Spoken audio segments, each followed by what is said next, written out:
We're going to have a podcast or interview with my friend Rayann.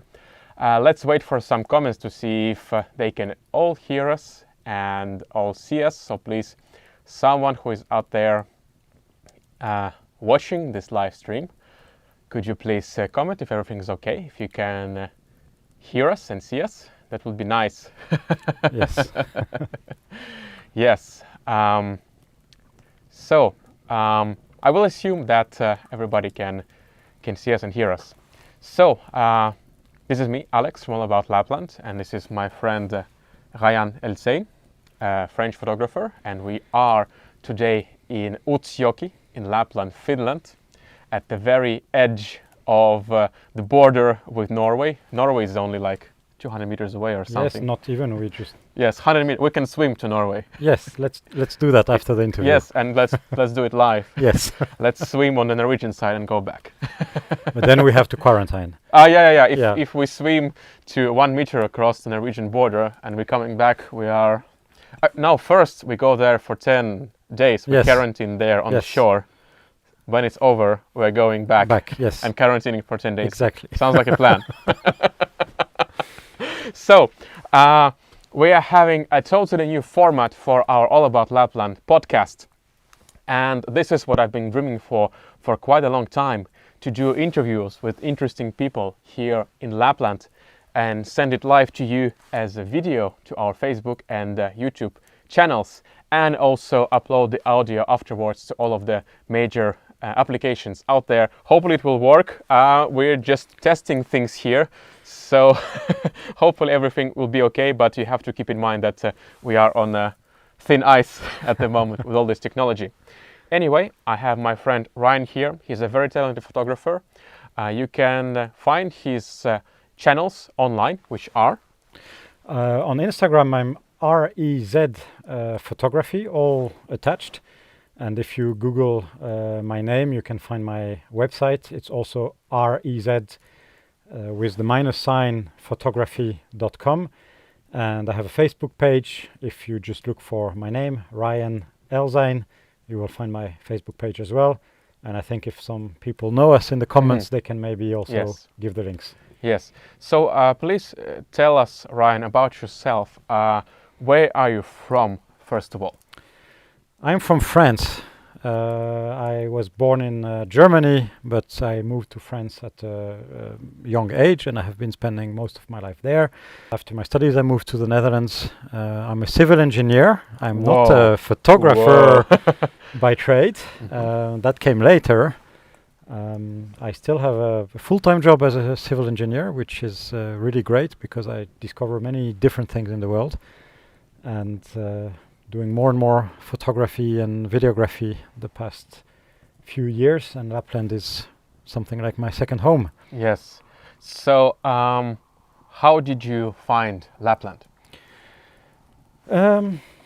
I've always been interested in the sky and in astronomy, and even when I was a small boy, I was looking at the constellations and trying to look at comets and even take pictures. At the time we still had the film cameras. Oh yeah. And I think a few years ago I really wanted to see the Northern Lights, and I was looking where is the best place, and of course the north of Europe, Sweden, Norway, Finland, Russia, that were the options. I chose Finland in the end because I had also at the time, more than 10 years ago, I was also a concert photographer. Concert? Wow, concert, I didn't know that. Music photographer. I didn't know that. And I was mostly photographing Finnish bands, and Nightwish, the most famous Finnish band, was one of the main acts that I was photographing. When did you do that? And where? Since years 2000 until 2015. Wow! So cool. Yeah. There are so many things apparently that I didn't know about yeah, yourself. That's let's see how did you find that route. I mean, how did you find Nightwish? That was just from the music tastes, and I was just from friends in high school and or university more. Just listening to these kind of bands, and I just one time let's take a camera to the concert, and I liked what I was doing, and then one thing leads to the other, and you just end up being a photographer for this kind of bands. So you were like a real official photographer for night Yeah, I trips. was accredited Man. by different bands and Good different publications. So Good job. that was really cool. Yeah. Nice. And nice. because they're Finnish bands, and they talked a lot about their country, and that was a little bit the natural way to decide for Finland when I wanted to see the lights. So Northern Lights is one of your passions, and how did you find that passion, and what was your first like real experience of Northern Lights? I had the beginner's luck. Really, I came to Inari, that's about 120 kilometers south of here. Yes. That was in 2012. I just took a flight. I was going to spend 4 nights at the hotel there. I didn't rent a car. I knew nothing about chasing the lights or anything. I read a couple of tutorials online how to take pictures. I remember very well, I took a taxi from the airport to the hotel. It was a beautiful March afternoon, but very crispy, maybe minus 20 degrees. Clear sky, so I was already like, yay, we're going to probably see the Northern Lights. And I had very early dinner. I wanted to go on the lake ice to practice. Like it was the first time I was shooting in minus 20 conditions in the night. And I remember there was a conjunction between Jupiter and the moon, so I was practicing my focus on this. Yes. And it was on the south side of the sky, and then I turn around and I see like green already. Yeah. And it was only maybe, I don't know, 8:30 p.m., like the earliest possible in March. And today still it was one of the most powerful, colorful Northern Lights show that I have seen. And the pictures were absolutely terrible because I had no idea what I was doing at the time. Yeah. But yeah, and I got really hooked. And I've always been hearing then you have 2 sorts of people. You have people that have a bucket list with the Northern Lights. They see them and then they move to the next item on their bucket list. And I had this on my bucket list and I just got hooked and I just wanted to see them again and again. And the second night I remember of that trip was completely clouded, snowing. And the third night started even earlier and brighter and longer than the first night. So in my first trip I had 4 nights in Lapland and 2 nights with absolutely insane Northern Lights. So yeah, I just wanted to see more. Like how can you see them again and in different places, different settings. Yeah, this tree makes a funny sound, funny whistling sound. Oh, that was the fire, yeah. Yeah, it made a whistling sound. Buzzing. Buzzing. So basically you could say that you were hooked for Northern Lights after that. Yeah. So what happened next? When was the next trip? The next trip was at Christmas break, so the next season, a few months later. And that time I had actually first rented a car, so I wanted to see, like, because I knew the first trip, I knew those 2 nights that maybe 20 kilometers away from where I was, some people had seen the Northern Lights. So I just started finding my way, and I'm quite social person and making friends with locals and people who were working there, the staff of the hotel, and then I started traveling with some friends, so I knew already some of the good places to take pictures and to read the weather maps and stuff like that. So taking photographer friends with me and then my family with me. We had 1 year later again the New Year celebration under the Northern Lights with my parents and my brother. So that was like really nice achievement for me to share with the family. And after that, some people asked me, like, do you organize trips? Do you guide tours? And I didn't really do that yet, but I thought, well, why not? And I started doing it professionally and also selling the pictures to publications, magazines, organizing trips for people, and every night having let's say these chases, so one night event with customers, with guests. And it leads now to organizing whole week workshops since 2 winters, and we have been doing that here in Utsjoki in Aurora holidays, where we are sitting today. Yes, we definitely have to tell you guys about this wonderful place where we are. And I was invited by the hotel owners and by Rayann here to visit, and I gladly accepted the invitation because Utsjoki is one of the if not the best place to see the Northern Lights. I think it's the best place. It is the best place. There are wonderful facilities here at the Aurora Holidays. There are several very comfortable cottages, a brand new restaurant, amazing food, reindeer food, which comes from the, from the family, because they are reindeer herders themselves, and basically it's as local as the food can get anywhere in the world. Absolutely. It's still running around freely out there, so I can definitely recommend booking a trip to Aurora Holidays, and you can find their site, which is auroraholidays.net. .net, yes. auroraholidays.net. So if you're from Finland and you're planning to go to Finnish Lapland this winter, definitely please consider Utsjoki. And if you have never seen Northern Lights out there, because I know there are many Finns who haven't, so now you can basically make it happen and also help support the local business in here, which is struggling to survive this winter. So, and this is our third night here. We've seen Northern Lights on 2 nights already, and we streamed both of these nights live. The first night was so-so, it was a little bit cloudy. Yesterday was much better. We've seen an amazing aurora explosion just behind, just above the main building, which is right over there, and it danced all over the place. And the coolest thing, we streamed it live, not only on this channel, but there was a news feed to a major global network, which then transmitted it elsewhere. And if you've seen these streams somewhere yesterday night or even today recorded, please tell us about that, because we have no idea where it went. We woke up today and somebody said it's in the news. Yeah. So that's crazy. That's crazy. Well, anyway, getting back to your story. You've started visited Finnish Lapland quite often since then. So how many times you've been, like, totally? The first 2 or 3 years you are counting, okay, I went this spring and this winter and this summer, but now I don't remember every chance I have. Dozens. Yep, yeah, dozens, and it's as I said, my second home here. I like the people, I like the nature, and I'm not only coming for the Northern Lights. I have really tried to understand the culture and the local setup and of everything, and the reindeer herding and the nature, and how important the nature is for the Sami people here in Lapland. And I've been developing a growing interest for wildlife as well, and now it's been 3 to 4 years. I'm shooting a lot of birds, and when I say shooting, with the camera, of course. Photo shooting. Yeah, so photo shooting. And it's amazing because a lot of, like in winter here, we have only a very small amount of species on top of the reindeer and the moose, a few species of birds.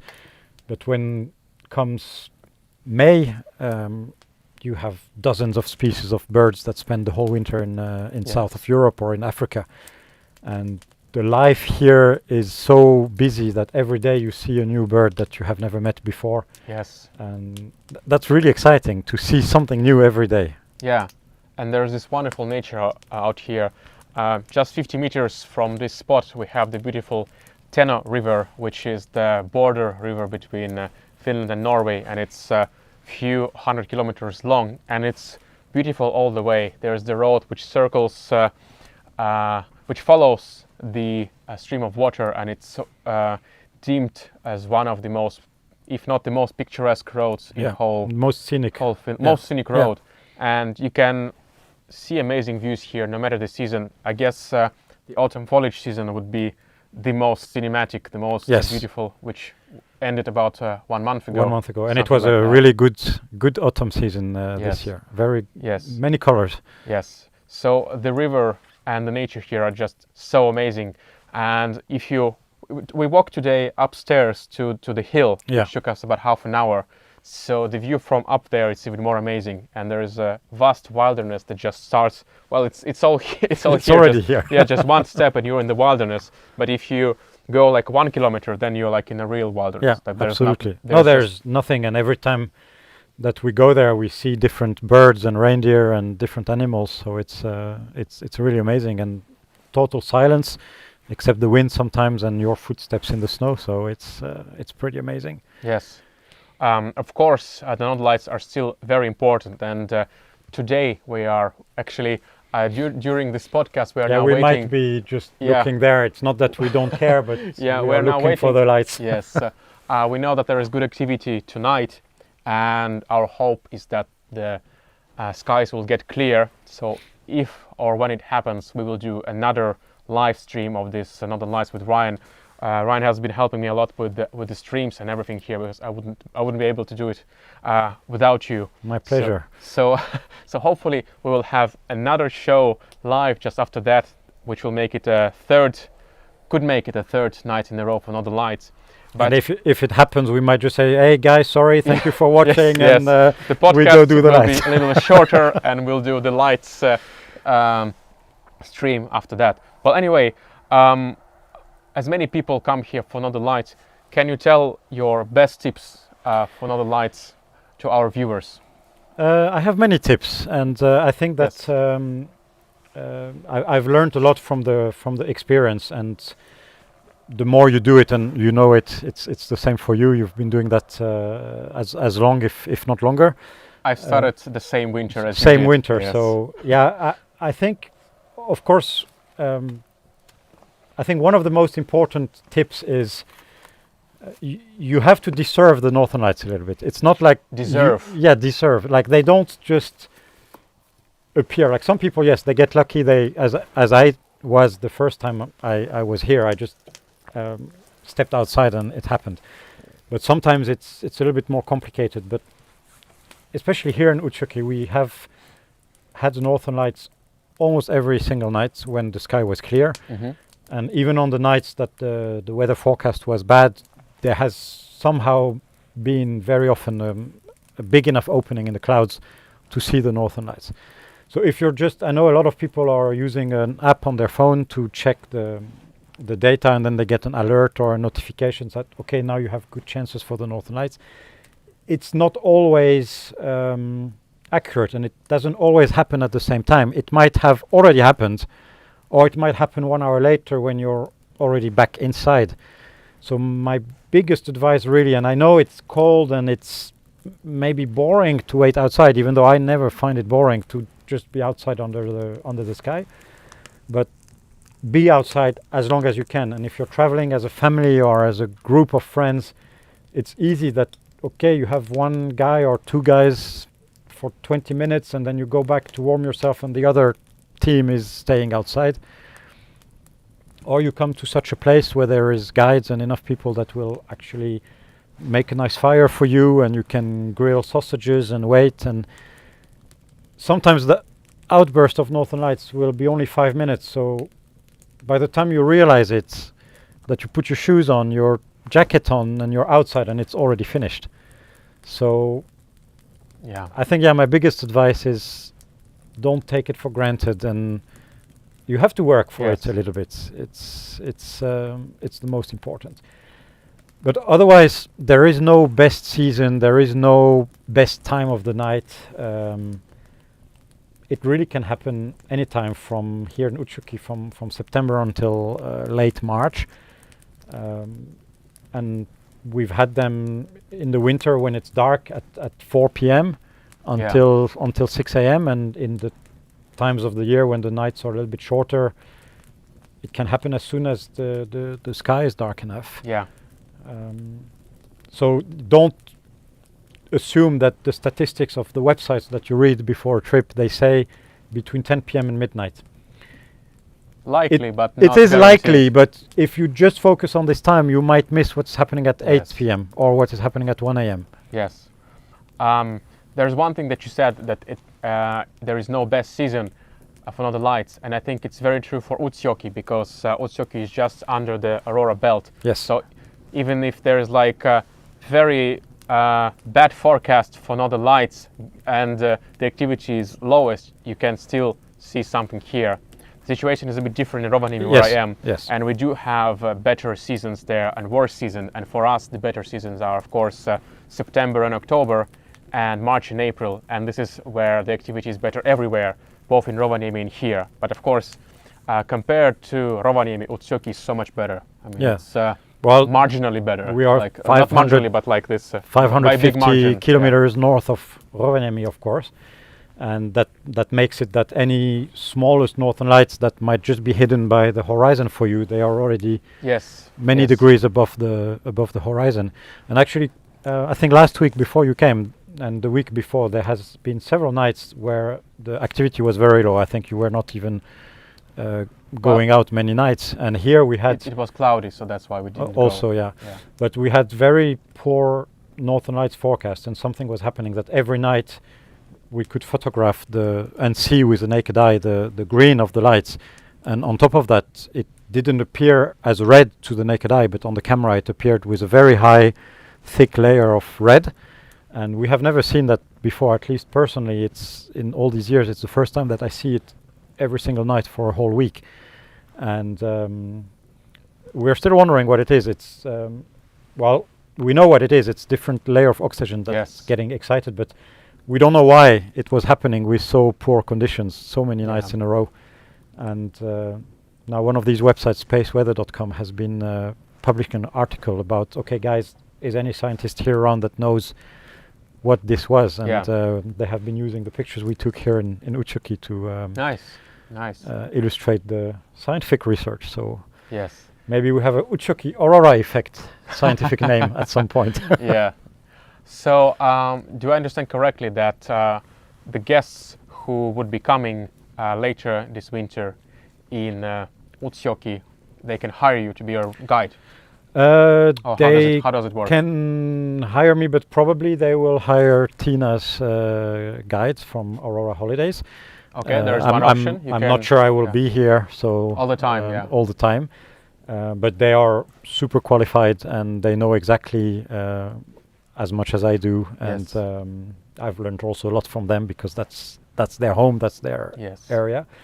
But usually, yes, people who come here stay at the cottages. They have, depending on the package that they book, they have a couple of nights guided Northern Lights chases. If the weather is clear here, they will basically make a fire. It's not in the field, but there is a small gazebo, a small wooden hut that's sheltered, that's warm, and they can make sausages and hot chocolate around the fire. And when the Northern Lights happen, they get pictures also from the guides. Not everybody is a photographer. And if it's clouded, they will take the minivan and they will drive to the best places with the best weather forecast. I see. So sounds good. Sounds good. So check auroraholidays.net for the local tours here that depart from this holiday village. So if we have some interesting comments out there or questions, we have Julia, who is directing our stream today. And if you have some questions to Rayann regarding Northern Lights or anything that you're interested in that you like to ask, please write your questions in the comments, and Julia can read some of the questions for us later. And now we're going to talk about these amazing Arctic expeditions that you've been part of. So tell us about that. Where did you go film, and what did you film? Yes, I have always been interested in ice and snow and cold weather. I actually really don't like warm weather, so I'm really comfortable when it's cold, and the colder the better. And I've learned really how to handle camera and everything, all the gear in the cold. It's a different technique. Like the colder it gets, everything stops working, cables get rigid, batteries drain, and you have condensation problems. So that's something I really loved. I think many people dream to see polar bears, and that was also one of my dreams, to see ice bears, polar bears, the white bears. And you can see them quite easily in Svalbard or Spitsbergen, as some people know it. That's archipelago, basically halfway between here and the North Pole. Wow. You can fly there from Norway. It's very fast, about 3 hours flight from Tromsø, from Oslo, and 1.5 hour flight from Tromsø. So even from here, it would just take 1.5 hour in a plane. And there you can board a ship, and they take you to the sea ice around the archipelago, trying to find polar bears and all the other wildlife, walruses and many sorts of seabirds that live there. They even have reindeer in Svalbard, but they are different from the reindeer that you have here. How? They are shorter. The legs are very small, and they are a little bit more beefier. Like they are a little bit. I see. They look rounder, and you know why? It's No. it's the evolution that made this, like thousands and thousands of years of evolution that Selection. Yeah.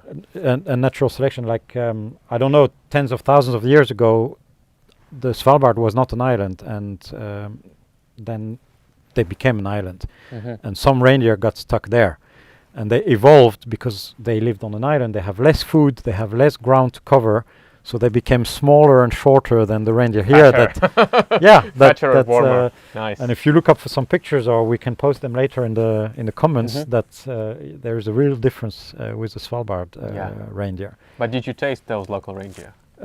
They taste the same as those here. That was my question. That was my question. Is there any difference in taste? Yes, I've been now on a couple of ship expeditions in Svalbard, and I'm trying to take the smallest ships because they have the smallest environmental impact as well. I see. When you go to the shore with only 10 or 12 guests, you can even tell to people, look, if you can walk on rocks, it's better than walking on the vegetation because they grow only for a few weeks per year. And next one is in April. Hopefully we will be able to do it because the one we had last summer was cancelled due to the situation.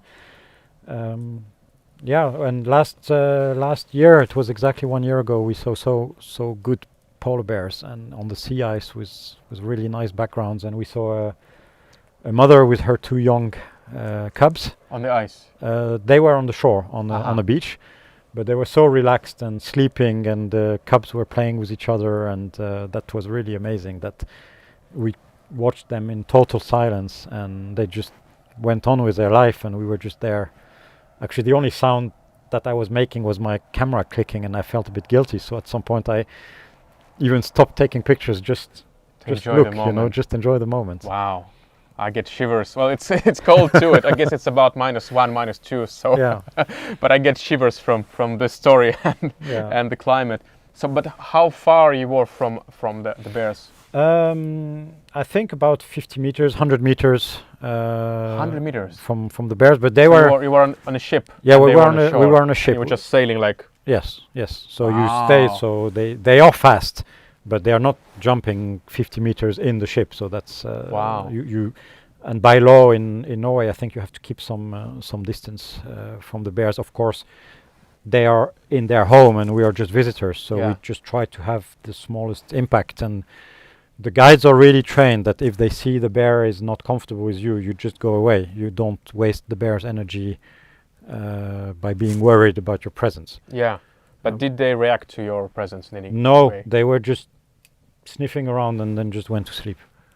So it's like they probably had just a nice meal before, and they just see, okay, these guys, no danger, and they just really lie down and walk around a little bit, but they didn't show any sign that they were concerned. They were not moving away or trying to move to us, and just lying and resting and then moving the head to the other direction. So nice. So how many times did you see polar bears? On the last trip we had them on 2 occasions. It was a 9 days trip, but we saw so many other things, glaciers and icebergs and reindeer and Arctic fox and many seabirds and shore excursions and and Northern Lights actually, because we were the last week of September. Well, they are so far in the north that here we can see the lights at the end of August already. Yes.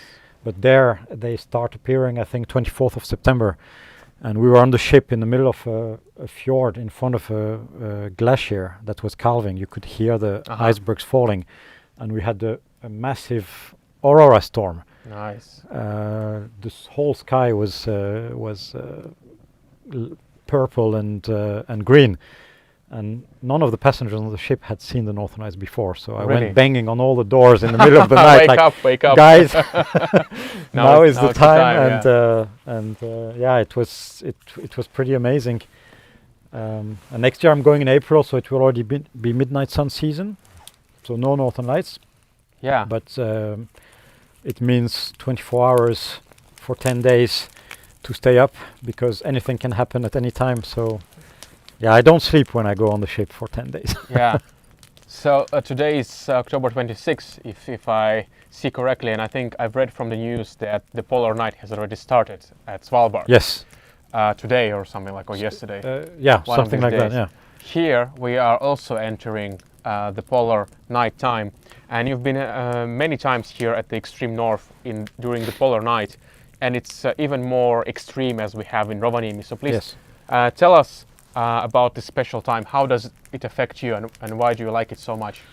When you look at Svalbard, the polar night is there are a few weeks when it's absolutely night, even in the middle of the day. Yeah. So that you don't even see any sign that the sun is somewhere. It's like pitch dark. Stars. Like Yeah. stars, Yeah. 24 hours. Even at noon. Yes. Yeah.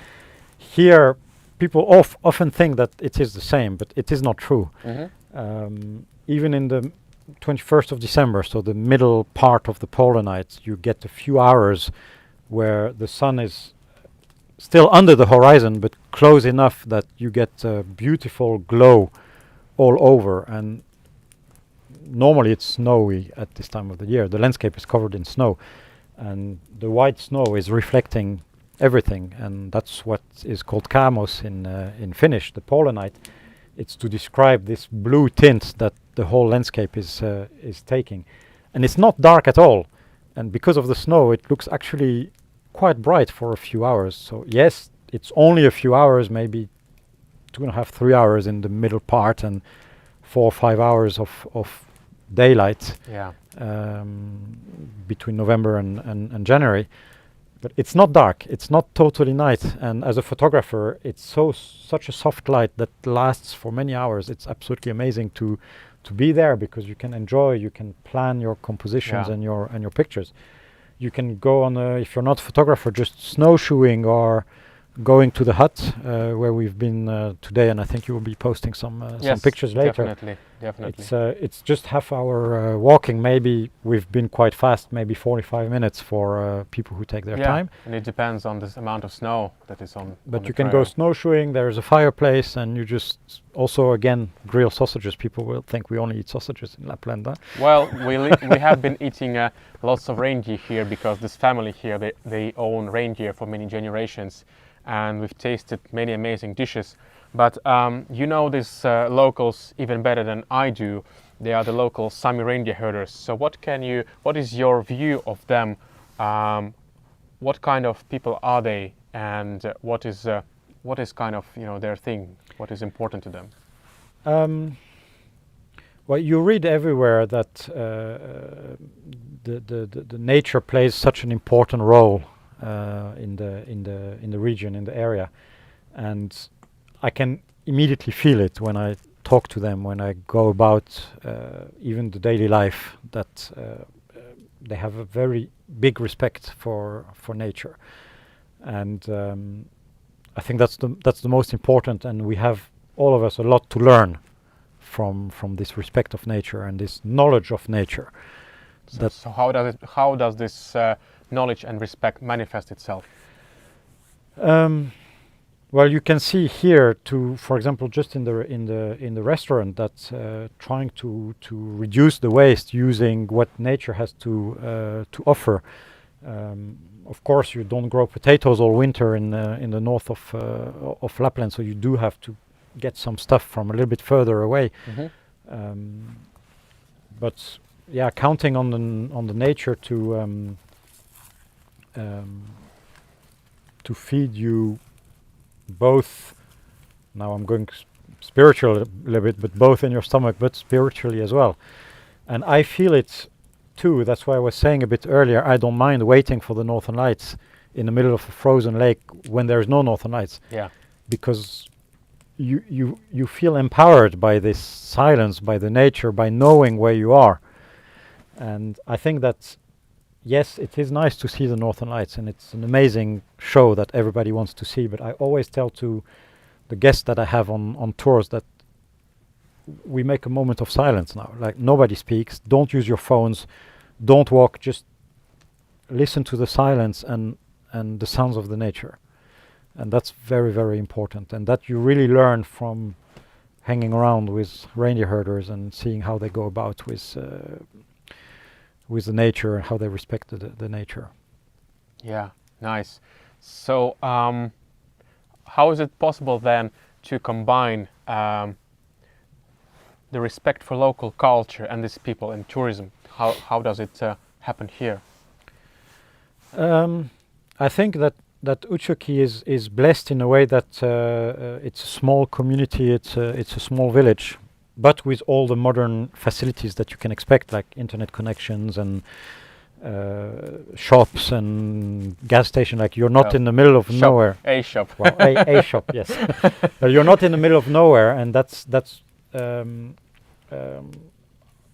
I think it's actually easy to live your daily life. You don't have the temptation from going to the shop to buy clothes or electronics or stuff like that. Although if you really need something, it gets delivered here as well. So it's never a problem. There is no mass tourism here, and of course we want and we wish that the companies that are already here, that they get fully booked, and that hopefully this winter people from Finland come to visit Yes, Utsjoki. exactly.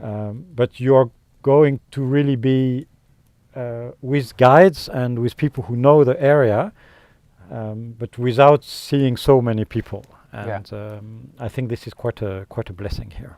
Nice. So not all of the locals are Sami, but they are the majority here. Is that correct?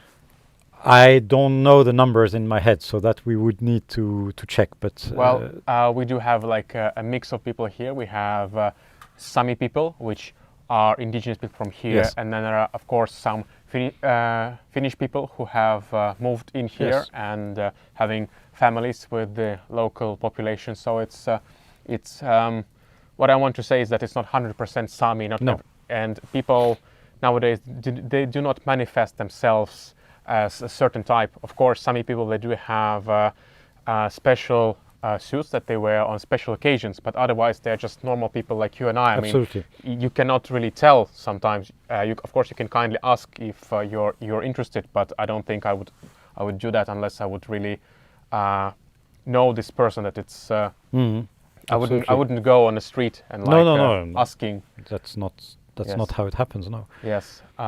So the way it could happen is to visit one of these families that have tourism business here, like Aurora Holidays. Yes. So and I find it important to understand the cultures, because there is a lot of threats and difficult situation, not only in Finland, but also in other parts of the world with indigenous people. And I think talking about their culture and their respect for nature and showing it in a tasteful and respectful way is the way to go. Yes. To help. And I'm really incredibly grateful to know the family of Aurora Holidays, because I'm learning a lot and really understanding what everything is about in this kind of communities. Yes. Actually, tomorrow we have a plan to do another podcast with the owner of this hotel, Aurora Holidays, right here. So make sure to check this out tomorrow as well on our pages, and I think they'll have some interesting things to say. So do we have some questions in the comments from the people? Just now it was some questions for you, because some people joined later, so you can once again say. Yes.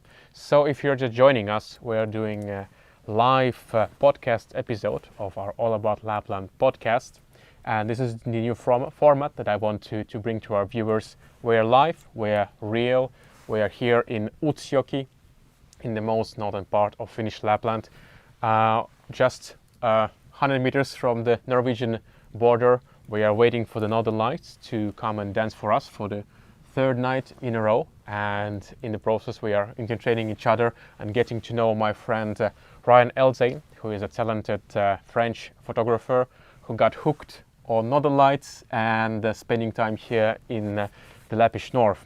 So could you tell us again, remind us what were the social media channels where people can find your photos and your work? Yes, thanks Alex, and welcome to people who just recently joined. As Alex said, I'm a French photographer, nature photographer, wildlife photographer, fascinated by the Northern Lights, but all Arctic nature and polar regions. My website is rez with the minus sign photography.com, and my Instagram account is rez photography, all attached together. And if you go to Facebook and you look for my name, Rayann Elzein, you can find my Facebook page as well. Yes, so it's Rayann, it's Rayann. Yes. Yes, not the English Ryan. No, not English Ryan. It's Rayann. R-A-Y-A. How do you pronounce it in French? Rayann. Rayann. Yes. Et si on a des francophones, on peut Si on a des francophones, si on a des francophones, bienvenue, bienvenue. et bonjour et bonsoir même. Yes, all right. Let's go back to English. Let's keep it real. Let's get back to English. So, Julia can tell me if we have some comments, but I have we have. Yeah, yeah. Okay, please. The first of two things actually. What is the first question? Manuela said that she was also concert photographer, and she did some shootings even in Finland. And then she said that she was driving both sides of the river to Utsjoki and back. It's a breathtaking view. And What is the question? Yes. no, it's not a question, but just she has a lot of connection to this place. And Yes, the we have Auroras. Manuela, who was traveling here. Yes, and maybe I can actually react on this. Yes. Yeah. Because indeed we are very close to the Norwegian border, and she said Vadsø, you said? Yes. Yes, and we are, I think, by car from here 1 to 1.5 hours from the Arctic Ocean. Yes. And amazing. what Manuela said, that she traveled here and to Vadsø, which is maybe 2 hours away from here, and then you can continue even an hour further to Vardø, and there is an island there called Hornoya. Yes. And there is a bird cliff on this island. It's a very high cliff where a lot of seabirds, they come in March, and they pair, and then they will breed on this island. And you have a lot of puffins. Mm. You know the puffins, the Yes, now I bird know. with the orange Yes. beak and the black and white body, and they're called the clown of the sea or something like that. So Mhm. people really love puffins. And well, the good news is between March and the end of July, puffins are about 3 hours drive from here, Yes. and we do take the guests from Aurora holidays to visit the puffins. It's a nice day trip.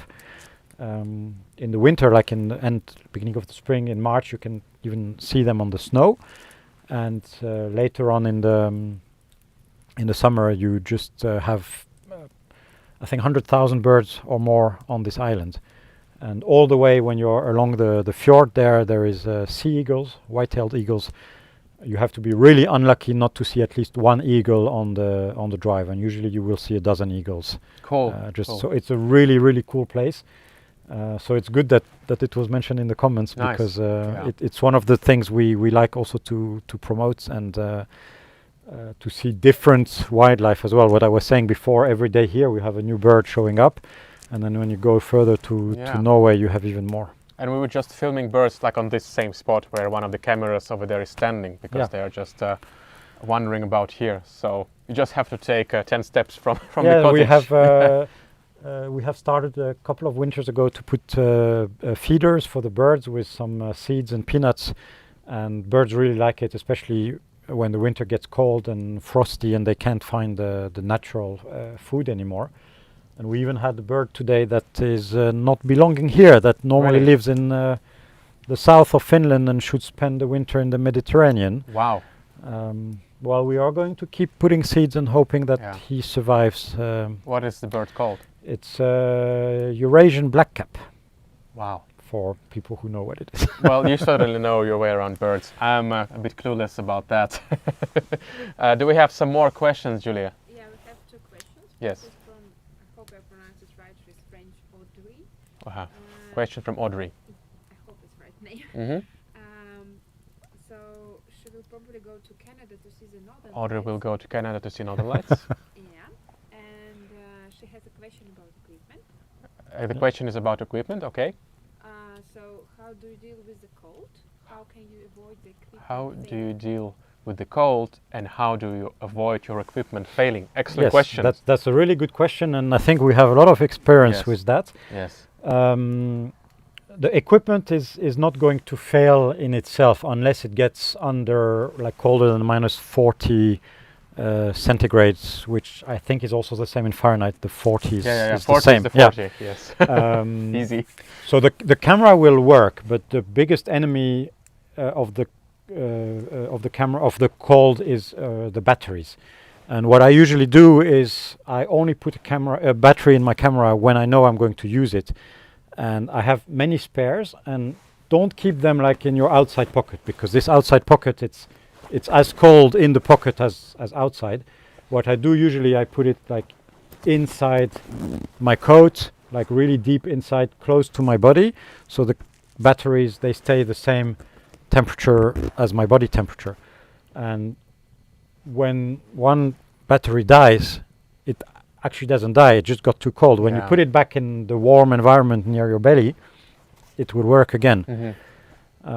One danger with the cold is if you have a plastic tripod and it gets really cold, the plastic might snap. So I really recommend either aluminum or carbon fiber, which is lighter type of tripods. If it's humid, your lens will get frost, like fog, and then it freezes immediately, so it makes like frost, like you would have on your car windshield. So the idea here is keep your lens cap on when you're not using it and point the camera down so the humidity is not coming down on the lens. Well, actually, for that one, I've heard a nice tip, which I have yet to try this winter, is to put these hand warmers Yes. and put this directly on the lens, on top of it. Yes. And the hand warmer would Yes. keep the lens But warm. I have additional advice on that Yeah. because I have been doing it now, even Really? in the spring, because we have a lot of Yeah. humidity. The hand warmer works, but it doesn't stay warm if you leave it just on the lens. So I've used the old sock. I've cut the bottom of the sock, so I just have the tube part, which I put around my lens, and then I put the hand warmers around in that. Oh. So it you isolates make them and they stay warm. If you put them like outside, they don't stay warm. Yeah, they will. There. Yeah. So extra tip. Understand. So yeah, I think Audrey, we have answered your question. I think. Very nice to hear answer for the professional. And by the way, what was the coldest temperature you've ever filmed Northern Lights? It was -44 degrees Damn it. centigrade. It was a few years ago, not far from here. Damn it. But even last winter, we had -37 for a couple of days. Yeah. Until -37, it worked actually without too many problems. But when it got under -40, the camera was starting to make really weird sounds. I was afraid something is breaking we are inside. still having mirrors in our cameras, so Yeah, and it's the sound of the mirror which does not. Yeah, and I think the do shutter also was like the blades of the shutter. They shrank so much because of the cold that they were like I see. making some this see. kind of. Well, I can't imitate it, but Yeah. Do we see Northern Lights now? Do we see any stars? Stars, yes. We see stars, really. 1, 2. 1, 2. Right. There is hope. There is Yes. hope. So. One of the questions that I often ask is about what kind of brand do I use for photos, and actually I don't think it is about the brand to take the photos. You can make good photos with an iPhone or like an Android phone if you know how, but there is some certain things which are relevant to the cold, and this is of course if you have a really tiny DSLR bodies or you have mirrorless bodies, they usually have very small batteries, so those small batteries will expire very soon, and you would have to get a grip with 2 batteries. Or what you can also do is you have with this modern DSLRs, you can buy a power bank and charge them via USB-C while you're using that, like a big chunky, not like the small one, the smaller thin one, but like big chunky 20,000 milliampere kind of power bank, and use that and keep it warm as well with these hand warmers. So that could work. I think 20,000 is not a good recommendation because you can't take them in an airplane.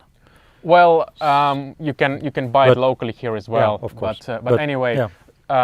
the bigger, the beefier, the better. Yeah. And of course, But still to keep yeah. it warm, because even those Yeah. get empty in the Yes. in the cold. Yes, we of course we both prefer the Canon gear for that. Not because it makes better photos, not at all. It's just from our experience, I think these cameras are a little bit more reliable in the cold compared to some other brands. Yes. I like Sony cameras as well. One of the cameras in the center here is a Sony camera, which films us. So just keep your cameras warm. Concerning to Sony, there was a question that Question about Sony cameras. Yeah, Jocelyn From Jocelyn. Josephine was saying And Josephine. asking of what kind of video camera is better to use to shoot northern lights, because they tried and they cannot get a clear video. Aha. So they're asking for the settings and for their So- camera type. Settings and camera type. Well, would you like to answer that? I can answer that. I have a Sony camera too.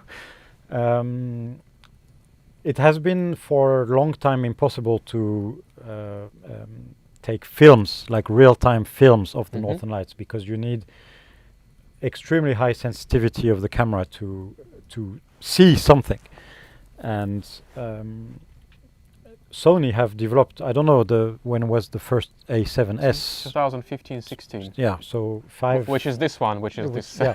5 years ago, Sony Yeah. came out with a camera that's called the A7S, and now they have the A7S2, and they just released the A7S3, and they have a sensor with quite a low resolution. It's only 12 megapixels, which is really small in nowadays standards. But that allows the camera to achieve extremely high ISO, extremely high sensitivity.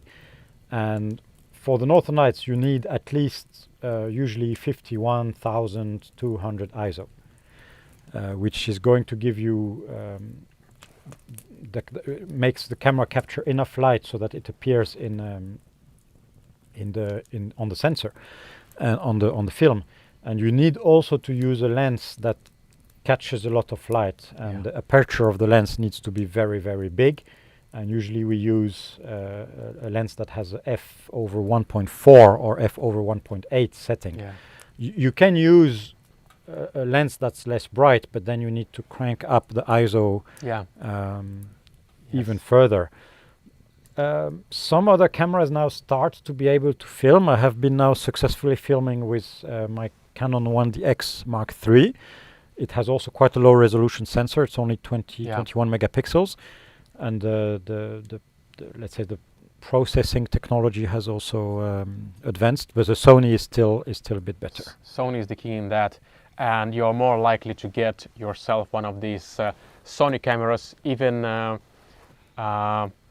already used cameras, Sony A7S or Sony A7S Mark II. You can get them pretty cheaply on the internet. I'm still using my A7S Mark I, which is Yeah, me too. which is here in front of us, and we also recommend using the lenses from Sigma brand. Yeah. Sigma makes the best lenses for Northern Lights. We have wonderful lenses with very wide aperture to capture all of this light that we Yes. need. Yeah, Yes. absolutely.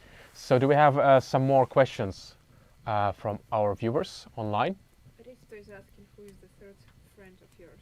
Risto, who is the third friend? So we can introduce. This friend. Yes, This friend is a reindeer with very big reindeer with big horns. antlers. Yeah, Härkä. Used to be Härkä.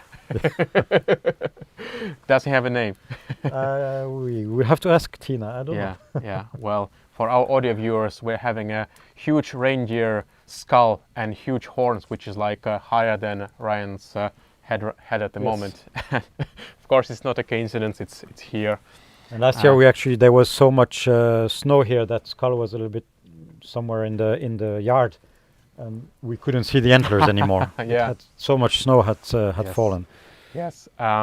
So I encourage you to ask a few more questions from Rayann, and while we'll wait for the questions, may I ask you one more question? Sure. So you've been telling me privately about your explorations of the wilderness up there and seeing snowy owls, which is a very rare bird. Can you tell us about your expeditions to the wilderness and the filming? Yes. Last winter, a friend of mine who owns a company in Norgam, which is the next and last village on the Finnish side, some 40 kilometers from here. He told me he saw some snowy owls in the wilderness. The snowy owls are the white owls, and they are almost extinct in Finland. So it's very, very rare to see them.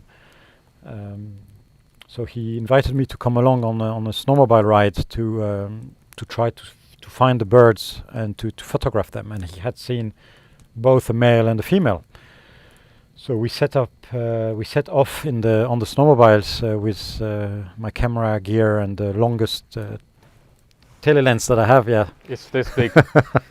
It's huge. it's a 600 millimeter lens, and after searching a little bit in the very, very vast wilderness, we found the female snowy owl, and we were looking also for the male, and we only managed to see him fly in the distance in the binoculars.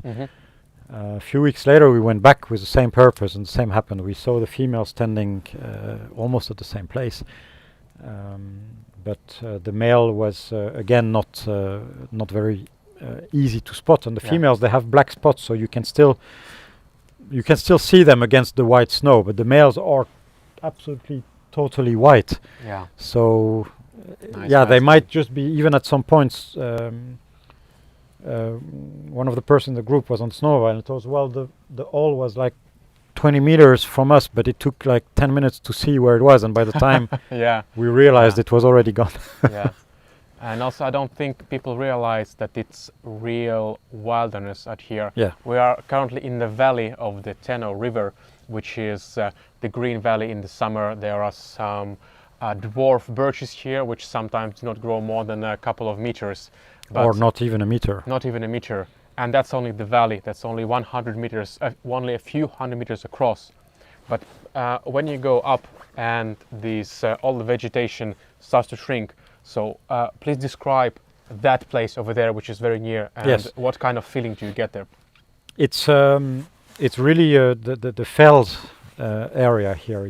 The higher up you go, the smaller the trees, until there is no tree anymore. You really literally go above the tree line, and then you just have rocks and some very small shrubs and vegetation, like ground vegetation, many different types of plants.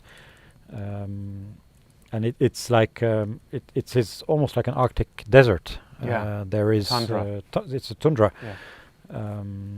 And it's very almost overwhelming that every direction you look in the winter you just see snow Yeah. all around. And I was always wondering when I was going with this guy to see the owls, like, of course after the fourth or fifth time I think I recognized this rock there, but he was able. We Yeah. drove like 50-60 kilometers in the wilderness, and I'm like, how do you even find your way It looks the same everywhere. when everything looks Yeah. the same and everything is white? It's a white desert. It's a white desert. It's white. Everything is white, and yet you there are find so your many way, and you still species. find your way back. Yeah. And yet there are so many species who Yes. survive in this. Yes, that's conditions. that's why I have really deep respect for nature, because when you are there, it is almost not a hospitable environment, but all these animals, they thrive there. They have food, they have everything that they need, and they have quiet, because it's a wilderness area. It's quite restricted in what you can do and where you can go. Yeah. But you can hike there You can hike, yes, You and can camp. there's you can in summer. camp. I don't know all the rules. I don't want to say something wrong now. Yeah. But yeah, when you look it up, and there is also some huts and wilderness, like fireplaces and lavus and this kind of things. Yeah, of course, do not go there alone without telling someone No, where no, you're no. going, because it's You things need can to have happen. experience or Things or can guides, happen. yeah. Yeah. So, do we have some more questions? Yes, Audrey is asking what was your best Audrey is asking, experience with What Northern was Lights your best experience with Northern Lights and your best memory? and your best memory of Northern Lights? Well, the one I described before, and for people who just arrived or arrived recently, my first night, like very first night, I had just been in Lapland for a few hours, and I was just practicing to take pictures of the stars and the moon and Jupiter with my camera. It was the first time I was in minus 20 degrees,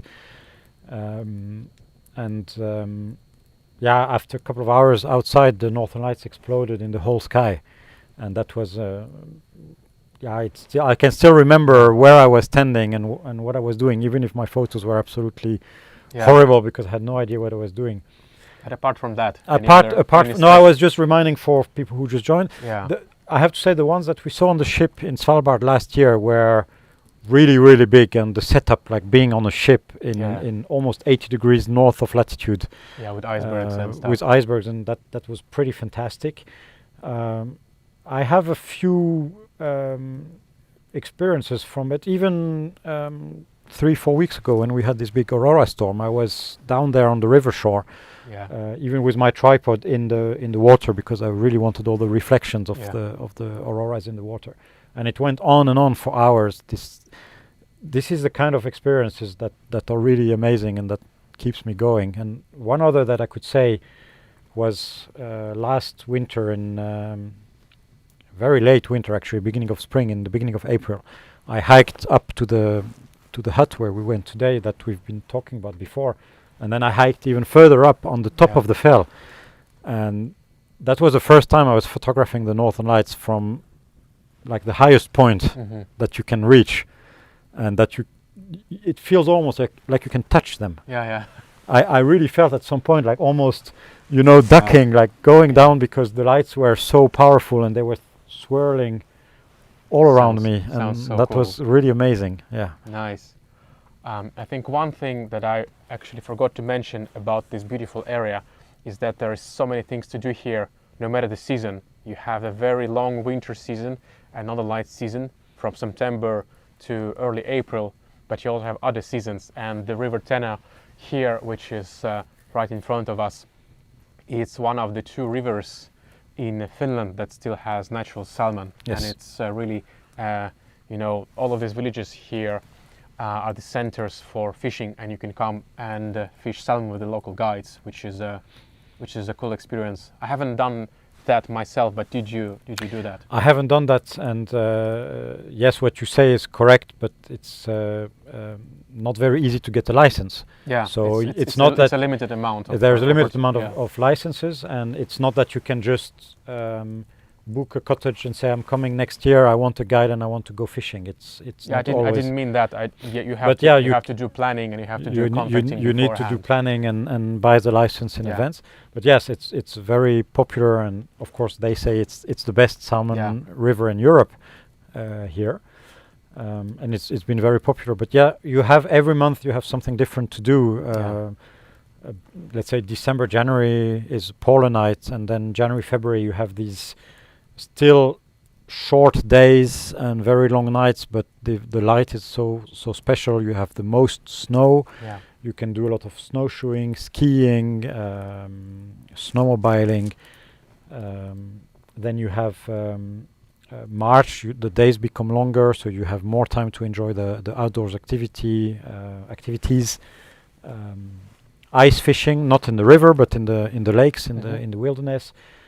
And then spring starts in April. April is a little bit in between, but it's so exciting because you never know what is going to happen the next day, which bird is first appearing, and you start looking at the river. When is the ice going to start breaking? It was very late this year because we had so much snow and cold spring. And then May, the birds start really coming and breeding plumage, and it's very, very fantastic. And then you start looking forward to the midnight sun and the fishing season and the berry picking season, and then you're already in August and the mushrooms picking, and then the autumn colors at the end of August and beginning of September, and then we're here again in October. Yes. So really pick your season, and we're going to actually write a lot of blog posts and try to explain that, so stay tuned on both my website and auroraholidays.net website, because we're going to tell you a lot about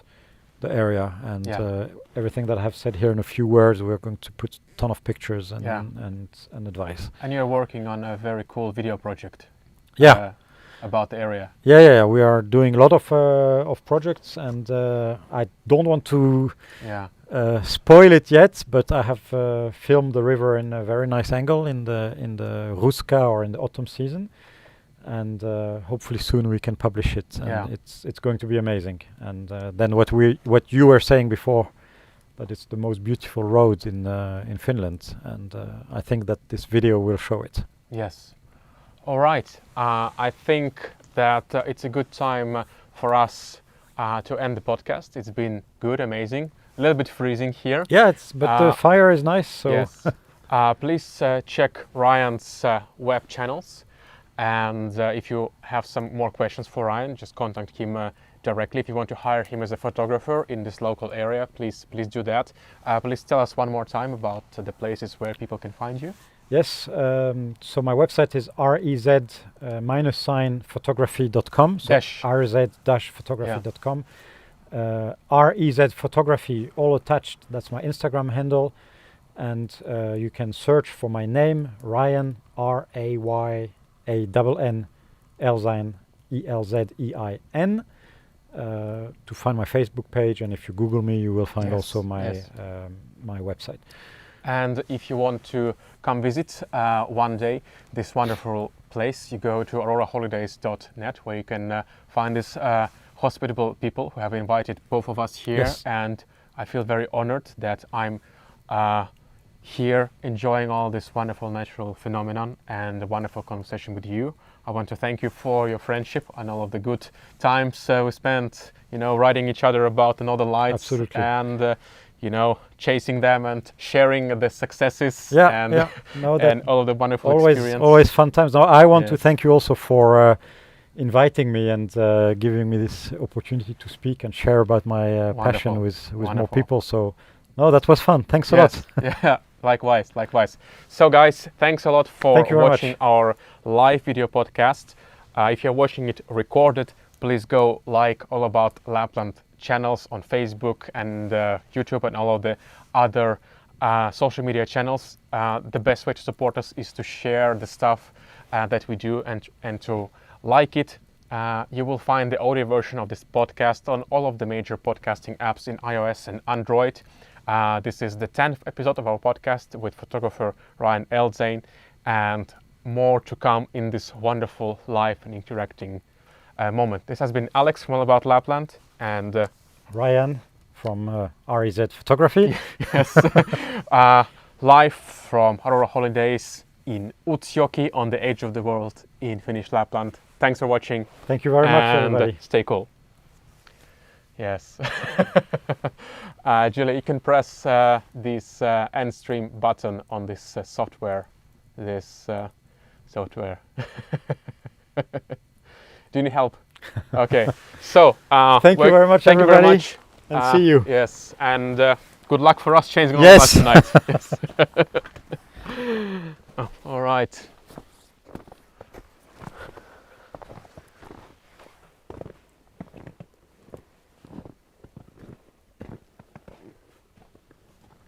It's frozen. The screen is empty, and we are frozen. How does this thing end? There you go. Finish. All right, guys. This is